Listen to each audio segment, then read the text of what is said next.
Hello everyone, welcome to concept clarity and tricks. आज हम discuss करने वाले हैं खिलजी डायनेस्टी के बारे में। इसे हम दो पार्ट में पढ़ेंगे। पहला पार्ट होगा जहां हम डिस्कस करेंगे जलालुद्दीन खिलजी के बारे में। सेकंड पार्ट होगा जहां हम डिस्कस करेंगे अलाउद्दीन खिलजी के बारे में। ठीक है, अदरवाइज ये बहुत बड़ी वीडियो हो जाएगी और कुछ मेरी भी तबीयत खराब है, तो अभी फिलहाल के लिए हम सिर्फ इतना करेंगे, जलालुद्दीन खिलजी के बारे में डिस्कस करेंगे।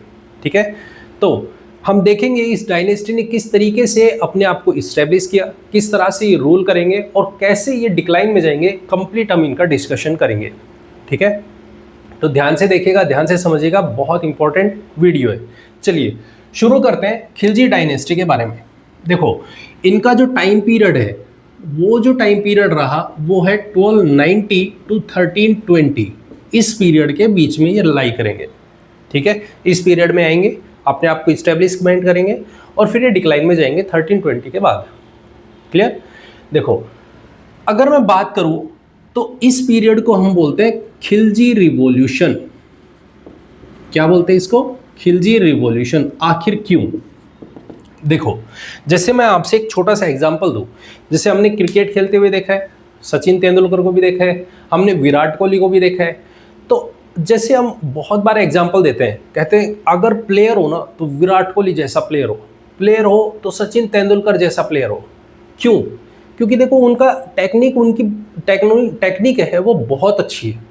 ठीक है, उसी सिमिलर तरीके से खिलजी रिवॉल्यूशन इसलिए बोला गया क्योंकि अभी तक जो मोनार्क हुए उनका मानना ये था कि जो मोनार्क हो वो एक्चुअल में तुर्किश ओरिजिन का हो, वैसा राजा हो, जो तुर्किश ओरिजिन के रूलर हैं उनके जैसा रूलर हो। ठीक है, फर्स्ट टाइम ऐसा हो रहा है खिलजी डायनेस्टी में, जो नॉन तुर्किश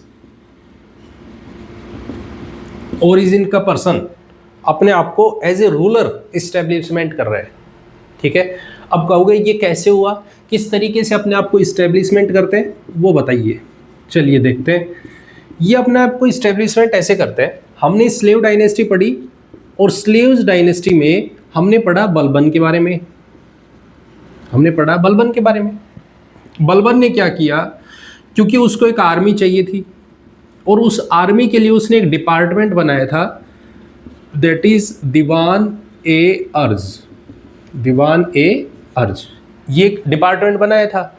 इस डिपार्टमेंट का चीफ किसको बनाया था? जलालुद्दीन को। जलालुद्दीन। ठीक है, अब जलालुद्दीन क्या है? जलालुद्दीन एक्चुअल में एक अफगान ओरिजिन का पर्सन है। तुर्क अफगान इस तरीके से ये एक्चुअल में तुर्किश नहीं है। ठीक है, तो हमारे पास में ये बंदा क्या है? दीवान अर्ज का चीफ है। तो ऑब्वियस है इसके अंदर वॉरियर कैपेबिलिटी भी है, वॉरियर स्किल तो है ही, तभी तो ये चीफ बन रहे हैं, तभी तो इसको चीफ अपॉइंट किए। पॉइंट क्लियर है? तो हमारे पास में Jalaluddin as a ruler, as a chief establishment करते हैं। क्लियर? अब धीरे धीरे टाइम पीरियड गया, बलबन भी खत्म, फिर उसके बाद और 2-3 रूलर आएंगे। फिर क्या होता है, फिर धीरे धीरे ये देखता है कि लास्ट में एक रूलर आए, दैट इज क्यूमर्स। कौन है? क्यूमर्स। इन्होंने देखा कि ये जो क्यूमर्स है इसके पास वो कैपेबिलिटी नहीं है जो एक रूलर में होनी चाहिए, है ही नहीं वो कैपेबिलिटी। तो इसने क्या किया, क्यूमर्स की गाड़ी पलटा दी और उसकी जगह खुद को एज ए रूलर इस्टेब्लिशमेंट की। पॉइंट क्लियर है? तो यहां से शुरुआत होती है खिलजी डायनेस्टी की। क्लियर है एकदम? ठीक है, हमें इस डायनेस्टी में क्या क्या रीड करना है, किस किस के बारे में पढ़ना है, तो मेनली तो हमारे पास में 2 ही हैं, बाकी हम 3 रूलर्स के बारे में बात करेंगे। जो इसमें 3 इंपॉर्टेंट रूलर्स हैं वो कौन कौन से हैं? देखो, वो 3 हैं। पहले है जलालुद्दीन खिलजी। ठीक है, सेकंड है दैट इज अलाउद्दीन खिलजी। ये बहुत ज़्यादा इंपॉर्टेंट है। अलाउद्दीन से रिलेटेड बहुत सारे क्वेश्चंस पूछे जाते हैं एग्जाम में। ठीक है, और लास्ट में हम देखेंगे मुबारक खान। ठीक है, ये 3 रूलर्स हैं जिनके बारे में आपको पता होना चाहिए। जानकारी होनी चाहिए। ठीक है, पॉइंट क्लियर है? ठीक है, अब ध्यान से सुनना और समझना। देखो, अगर मैं बात करूं जलालुद्दीन खिलजी के बारे में, तो ये क्या है? फाउंडर है इस डायनेस्टी का, फाउंडर सबसे पहली चीज तो। ठीक है, अब ये जब अपने आप को इस्टेब्लिशमेंट करेगा तो इसके सामने क्या क्या चैलेंजेस होंगे?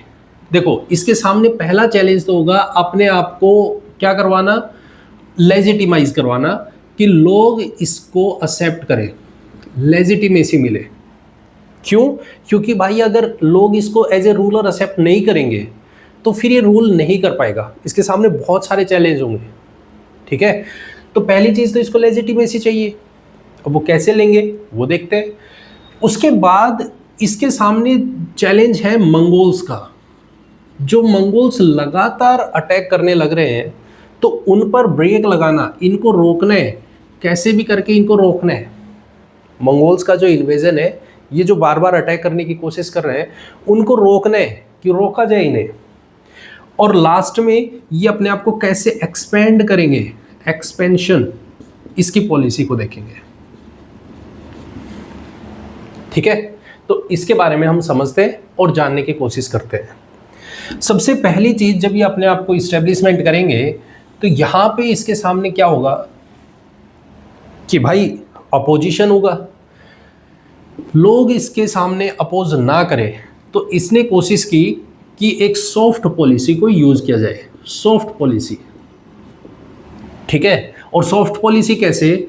इसने देखा कि जितने भी रॉबर्स हैं, जितने भी लुटेरे इस एरिया में प्रेजेंट हैं, उन सबको पकड़ो और पकड़ के इनको ईस्ट में ले जाओ।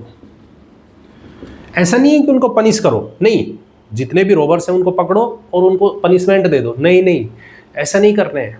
हमें क्या करना है, इनको पकड़ना है और ईस्ट में ले जाना है। अब बोले ईस्ट में क्यों भाई? बोले देखो, ईस्ट में है जो वेस्ट बंगाल वाला रीजन है सॉरी, वेस्ट बंगाल वाला रीजन है, वहां पे बलबन का बेटा क्या कर रहा है, रूल करने लग रहा है। बुगरेल जिसका नाम है, वो वहां पे रूल कर रहे हैं। बस उसको जाके परेशान करने हैं, क्योंकि हो सकता है मेन जो भी रिवोल्ट की जो प्रॉब्लम आएगी वो यहाँ से आएगी। तो हमें इसको कंट्रोल करना है, इसके ऊपर थोड़ा सा कंट्रोल रखना है। तो जितने भी रोबर्स हैं उनको पकड़ो और यहाँ भेज दो, हमें इनको पनिश नहीं करना है, छोड़ दो इन्हें, तो यहाँ जाने दो। ठीक है, तो इन्होंने इनको यहाँ से उठा के यहाँ भेजने की कोशिश की। अब यहाँ भेजेगा तो ये धीरे धीरे वीक होते चले जाएंगे। ऐसे ही हमारे पास यहाँ देखने को मिलेगा, एक बलबन का भतीजा होता था मलिक छज्जू करके, मलिक छज्जू। ठीक है, इसने कोशिश की कि ये क्या करे, रिवोल्ट करे अगेंस्ट हिम। इसके अगेंस्ट मलिक छज्जू ने जलालुद्दीन के खिलाफ रिवोल्ट करने की कोशिश की। तो इसने फर्स्ट टाइम क्या कहा कि बोल कोई बात नहीं, जाने दो, छोड़ दिया, बख्श दिया। क्यों? क्योंकि इसको चाहिए कि भाई मुझे नहीं पड़ना इस लफड़े में, क्योंकि मुझे एक्सपेंशन करना है, पहली चीज़ तो। दूसरी चीज़ ये कि मुझे लोगों से लेजिटिमेसी चाहिए। अगर मैं सबको मारने लग गया ना तो फिर लोग मेरे को लेजिटिमाइज नहीं करेंगे। तो बोला कोई बात नहीं, ऐसा लगना चाहिए कि मैं सॉफ्ट हूँ। अब कितने दिन चलेगा, बार बार तो नहीं चल सकता ना ये। तो होगा क्या, यहाँ पे जलालुद्दीन खिलजी का भतीजा है जो ये देखने लग रहा है, दैट इज अलाउद्दीन। जब इसने सेकंड टाइम मलिक छज्जू ने अटैक किया या रिवोल्ट करने की कोशिश की, तो फिर अलाउद्दीन खिलजी खुद जाता है सॉरी, खुद जाते हैं और इसको निपटा देते हैं, और निपटा के खुद को कारा का गवर्नर इस्टेब्लिश करता है। ठीक है, अलाउद्दीन खिलजी खुद को कारा का गवर्नर इस्टेब्लिशमेंट करके आ जाता है। क्लियर? किसको खत्म कर दिया? मलिक छज्जू को। पॉइंट क्लियर है? तो इस तरह से ये अपने आप को इस्टेब्लिशमेंट करेंगे। अब इन्होंने किस तरह से अपने आप को एक्सपेंड किया उसके बारे में देखते हैं। सबसे पहली चीज, अगर मैं इसकी वॉर पॉलिसी को देखें तो इन्होंने सबसे पहले 1291 में 1291 में राजस्थान की तरफ एक्सपेंड करने की कोशिश करेंगे, और यहाँ पे इन्होंने झाइन फोर्ट पर इसने अटैक किया। ठीक है, राजस्थान में जहीन फोर्ट, उस पर अटैक किया और इसको जीत लिया। ठीक है, अब एक बारी जब जीत लिया तो ये सोच रहा है कि मैं और आगे वाले पार्ट पर अटैक करने की कोशिश करता हूँ, जीतने की कोशिश करता हूँ। तो ये 1291 में ही आगे बढ़ते हैं और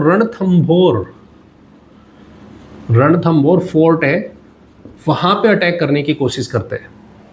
अब इस फोर्ट की क्या खास बात है? इस फोर्ट की खास बात ये है कि ये फोर्ट एक्चुअल में हिल एरिया में है और पहाड़ के बिल्कुल ऊपर बसा हुआ है, पहाड़ के ऊपर। तो इसको नीचे से कौन आ रहा है, किस तरीके से आ रहा है, सबसे पहली चीज़ तो ऊपर चढ़ने में प्रॉब्लम, और दूसरी चीज़ इसको नेचुरल सिक्योरिटी, एक तरीके से हम ये कह सकते हैं इस फोर्ट को नेचुरल सिक्योरिटी मिली हुई है। अब पूछोगे वो कैसे? क्योंकि नीचे से कोई आ रहा है, वो आराम से दिख रहा है कि भाई कौन आ रहा है, कब आ रहा है, वो चीज़ ये बहुत आराम से आइडेंटिफाई कर सकते हैं। तो डिफीट करना इनको डिफीट करना इस फोर्ट में रहने वालों को बहुत मुश्किल है। तो वही सेम चीज़ यहाँ जलालुद्दीन के साथ हुई। इसने 1291 में, 1292 में 2 बार इस फोर्ट पे अटैक करने की कोशिश की, लेकिन दोनों बार ये नाकामयाब रहा, अनसक्सेसफुल। ठीक है, अनसक्सेसफुल। और जब उसने ये देखा कि भाई मैं नहीं जीत सकता हूँ, तो इसने फिर इसको छोड़ दिया। रणथंभौर फोर्ट किसका है? हामिर देव यहाँ पे रहते, जो चौहान डायनेस्टी है उसी के ही कंटिन्यूएशन में इसको आगे बढ़ाया जाता है। ठीक है, तो फिलहाल अभी यही समझना है, 1291 में, 1292 में इस पर अटैक करने की कोशिश की, लेकिन ये इसको नहीं जीत पाए तो इसको छोड़ दिया कि भाई रहने दो। ठीक है, ऐसे ही हमें देखने को मिलता है, क्योंकि मेन किसका था ब्रेक लगाना? मंगोल्स पे। इसने क्या कहा, मंगोल आ रहे थे बार बार अटैक करने, तो मंगोलों ने अटैक किया दिल्ली पे। तो इसने जब मंगोल्स ने अटैक किया दिल्ली पे, तो इसने मंगोल्स को ढूंढ ढूंढ के मारा। ठीक है, और मंगोल्स को डिफीट किया। मंगोल्स को क्या किया? डिफीट, उनको हराया और कहा कि आप चुपचाप बैठ जाओ, फालतू नहीं बोलोगे, अदरवाइज आपकी सर्विस कर दी जाएगी। क्लियर? अब होगा क्या, जब मंगोल्स को डिफीट किया, तो डिफीट करने के बाद हमारे पास ये जो मंगोल्स हैं, ये अपने आप को, देखिए पहले ये मंगोल हैं, अब ये जैसे ही यहाँ पे डिफीट हुए, तो हारने के बाद ये मुस्लिम रिलीजन को फॉलो कर लेते हैं, उसको एक्सेप्ट कर लेते हैं, और यहाँ पे अपने आप को इस्टेब्लिशमेंट करते हैं। दिल्ली में मंगोलपुरी, एक जो इन्होंने सिटी इस्टेब्लिशमेंट की, दैट इज़ मंगोलपुरी, और वहाँ पे अपने आप को इस्टेब्लिशमेंट किया और रहने लग गए। ठीक है, तो इनको हम नव मुसलमान भी बोल देते हैं, नव मुसलमान। ठीक है, जो यहाँ पे आए और चेंज हो गए। Clear point? तो इस तरह से इन्होंने मंगोल से प्रोटेक्शन दी, अपने आप को इस्टेब्लिशमेंट करवाया। क्लियर? लास्ट में जलालुद्दीन खिलजी को इन्हीं का भतीजा कौन, अलाउद्दीन, ये निपटा देंगे और अपने आप को इस्टेब्लिशमेंट करवाएंगे as a ruler, Alauddin Khilji. ठीक है, इनके बारे में हम कल पढ़ेंगे। अभी फ़िलहाल इतनी तबीयत ठीक नहीं है, तो कल हम इनको देखेंगे, अलाउद्दीन खिलजी के बारे में समझेंगे और उसके बारे में डिस्कस करेंगे। ठीक है, thank you very much and have a nice day, bye bye, take care.